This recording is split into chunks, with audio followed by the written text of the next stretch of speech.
People, deluded, I'm back again. Good morning, good afternoon, good evening, and in some cases, good night. Hope you're all doing well and safe. Hope you're blessed. Now, the deadline day madness is done. Furthermore, the transfer window is over. As you know, we've got what we've got. Let me know your thoughts on Arsenal's transfer dealings. You know, we welcome Raheem Sterling, which is obviously the topic of this video. Sterling, Calafiori, Mikel, Merino, and David Raya have all joined the football club. Of course, big up young Tommy Sepford, who joined from Ajax. Now, I don't know how you lot feel. Do you feel we have stronger squad depth? Do you feel our team is stronger and more equipped to obviously fight City for the league? Now, in my opinion, you could argue Raheem Sterling boosts us. He does. Obviously, whatever we say, it might not have been the signing we wanted. It might not have been what Edu and Mikel Arteta had planned, but that's neither here nor there. And they're going to have to hold the praise or the criticism, however this season pans out. Now, let's start with the negatives for Raheem Sterling, in my opinion. Of course, many people, I don't agree with just looking at someone and assuming they're 29 years of age and they're finished and all of these kind of things. I know it's very different, but I wonder what Mikel Arteta sees in himself almost, because I remember when Mikel Arteta signed for Arsenal, of course, he was a good player for Everton.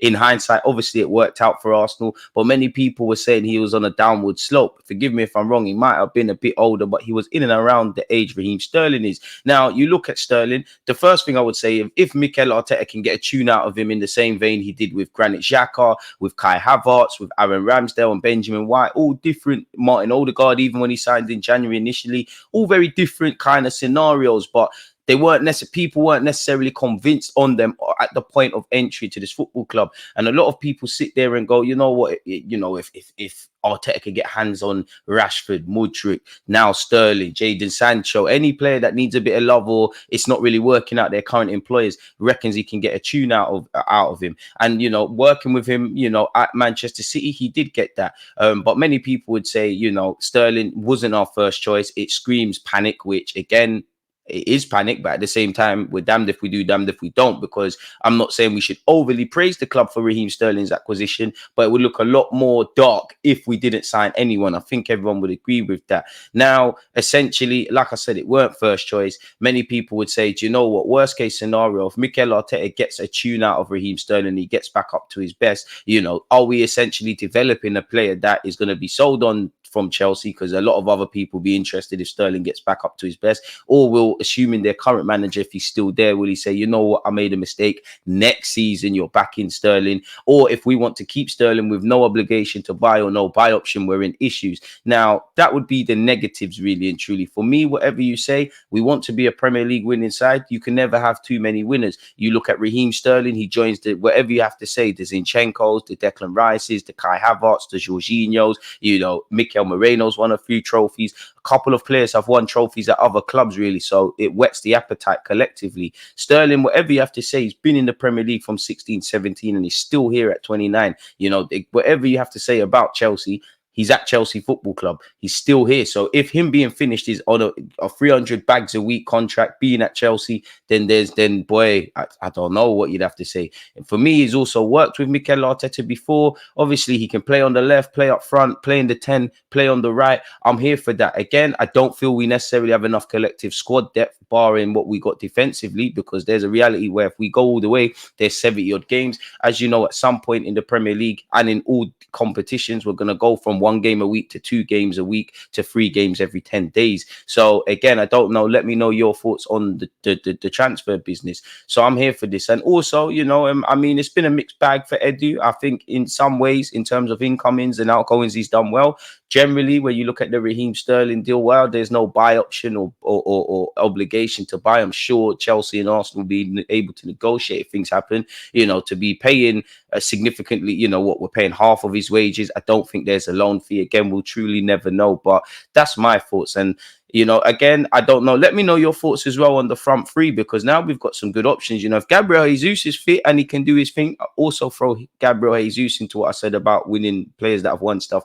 But, you know, a fit Gabriel Jesus, in full Martinelli, Trossard doing his thing, Saka doing his thing, Kai Havertz doing his thing, Sterling getting back up to his best. There's competition for places. Only 3 players can start, kind of thing. Let me know your thoughts on what you would assume would be our strongest midfield. No, man said midfield. Apologies.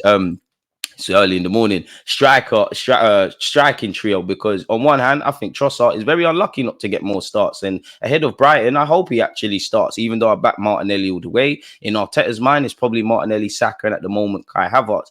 But I must admit, people, I am thinking Raheem Sterling on the left, Bukayo Saka on the right, Kai Havertz up front. And of course, there's a wealth of options, but there's a lot of things we could do in that regard. So yeah, let me know your thoughts. Again, we've gone over Raheem Sterling at depth. I'm sure that you've been part of my other videos, and big up to yourselves, but it's officially been confirmed. And I must admit, if you lot have watched the Sterling video, like his welcome video at Arsenal, I think that's better, considering that had to have been turned around in a couple of hours.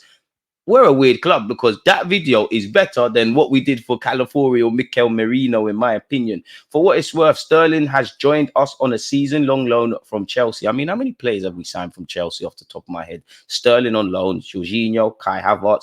Can you count Willian if you want? Lassana Diarra comes to mind. Many people say we need to stop bargain hunting in Chelsea's bin, really and truly. But for what it's worth, the 29-year-old winger arrives at the club having won every domestic honour, including 4 Premier League titles and 5 Football League Cups. He has made 379 appearances in the top flight, scoring 123 goals and assisting 63 times. We all know he started his career at QPR, went to Liverpool, played for City, and obviously ended up at Chelsea, where there's that. He's obviously been nominated / won a lot of individual awards, and he's got 80 odd caps for obviously England at the highest level. Mikel Arteta's sporting director Edu has been speaking on the summer business, people. He said it's the last day, the last minute, so it's been a long day, a long transfer window, but in the end, I think we as a club have to be proud once again. Could be a lot better, could be a lot worse. As I said, I praise some of the outgoings. I don't agree with making less on Aaron Ramsdale. I think we did well, Freddie and Nketiah. Obviously, we cleared a lot of young players off the wage bill as well. Got a good fee for Emil Smith-Rowe. Failed to really get our first choice goalkeeping targets. Dare I say, failed to get our first choice wide or attacking option targets. But we made something happen, people. So it could be better, it could be worse. I don't know about pride, but yeah, I think we're in a very good situation.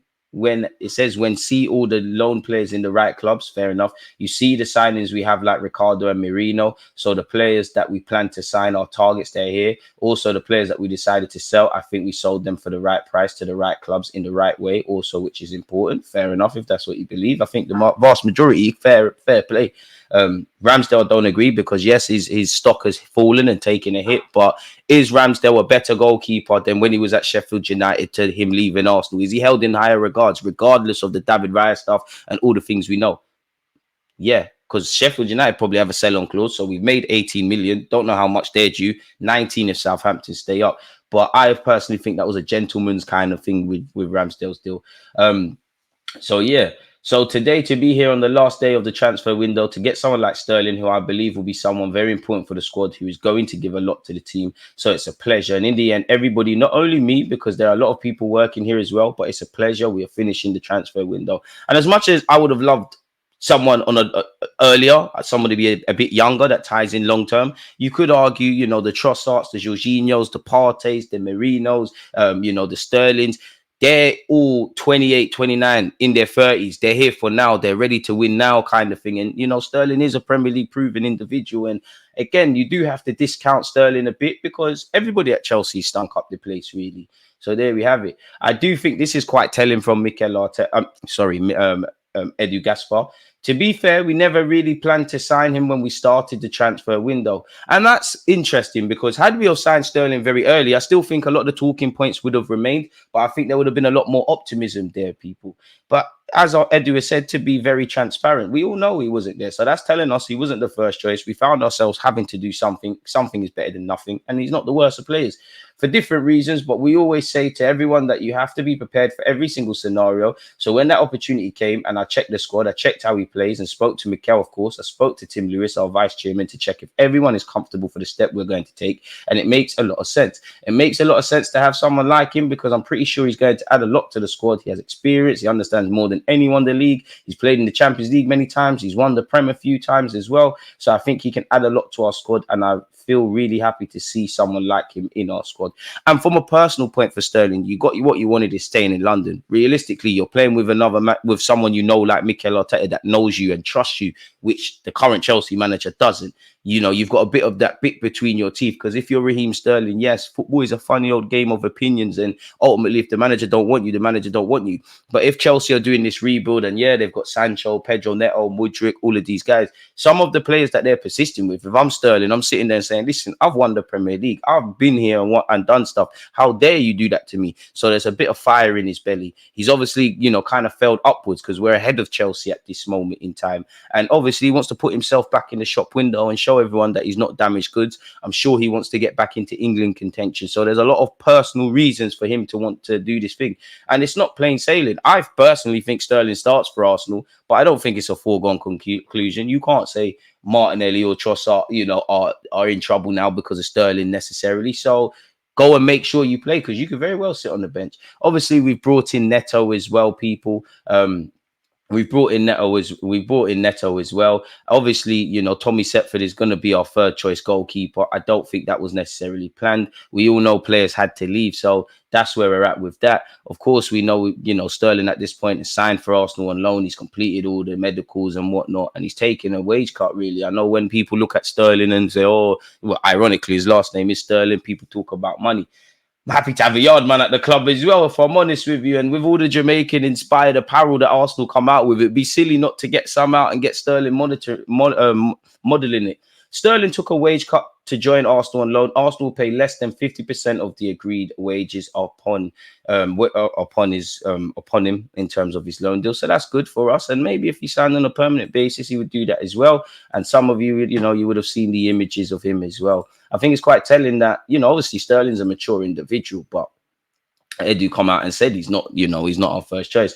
Raheem Sterling to Arsenal said to be a season-long loan, with the Gunners having no obligation to buy. Sterling is understood to be willing to accept a 50% cut in wages from 300k a week at Chelsea to around 150 a week at Arsenal should the deal go through. So that could be that. And what do you lot make of our transfer dealings? Because, you know, David Raya, we can count him but not count him. He's been here before, but technically was made permanent. We've signed David Raya, Ricardo Calafiori, Mikel Merino, third choice, well, second choice now in Neto, the 35-year-old goalkeeper on a loan from Bournemouth, and we've brought in Sterling on loan as well. So 2 loans, a long-term acquisition in Calafiori. You could extend that to the 28-year-old David Raya. I mean, 28 as a goalkeeper, you're a baby, really.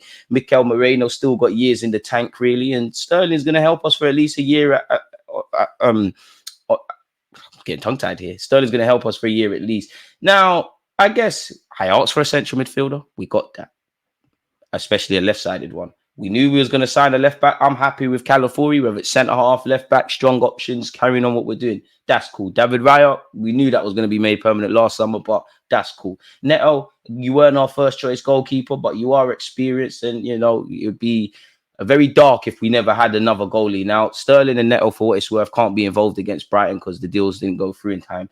I asked for a versatile attacker. I've got one, really, and that's Sterling, who can play as a false 9 up front, on the left, in the 10, which indirectly could cover for Odegaard.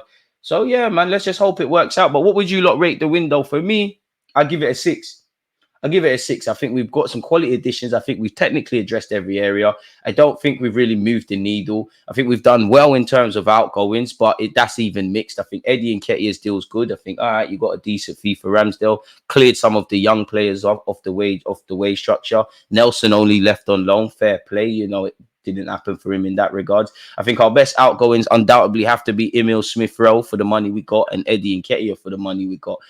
So yeah, man, it's a mixed bag, but ultimately this is what we've got, and we're gonna have to make it work, really and truly, in our pursuit of Premier League glory. So you lot, let me know your thoughts. Don't forget to like, comment, and subscribe. At the time of making this video, I'm actually going to be at Arsenal versus Brighton, so there'll be no watch along from myself, but you will get reactions of the game and all of that kind of stuff from me, people. So yeah, make sure your notification bells are on. Subscribe if you haven't. Most importantly, stay safe, stay blessed. Peace. Always